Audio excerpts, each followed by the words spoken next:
आता स्थानिक पातळीवर जेव्हा आम्ही तलाठी असतील किंवा कृषी विभागाचे अधिकारी असतील जेव्हा यांच्याकडं असे विचारणा केली की नेमकं ही KYCची प्रोसेस कुठपर्यंत आली, तर या अधिकाऱ्यांनी सांगितले की जवळपास ही प्रक्रिया आता पूर्ण झाली आहे. म्हणजे काही भागांमध्ये कमी अधिक प्रमाणात अजूनही शेतकरी अजून शिल्लक आहे की ज्यांची KYC करणं बाकी आहे, परंतु बहुतांश भागांमध्ये आता ही प्रक्रिया पूर्ण झालेली आहे.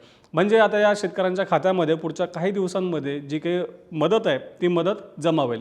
NDRFच्या माध्यमातून यंदा राज्य सरकारनं जे काही कोरडवाहू पिकं आहेत त्यांच्यासाठी हेक्टरी 8,500 रुपये मदत जाहीर केली आहे.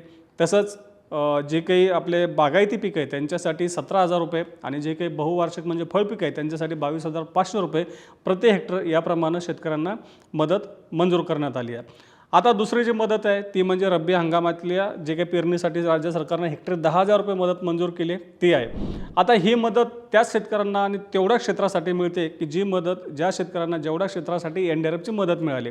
म्हणजे जर समजा तुम्हाला NDRFची मदत 1.5 हेक्टरसाठी मिळाली असेल तर तेवढ्याच हेक्टरसाठी तुम्हाला रब्बीचं अनुदान देखील मिळणार आहे. म्हणजेच तुम्हाला त्या 1.5 हेक्टरसाठी 15,000 रुपये हे रब्बीचं अनुदान मिळेल.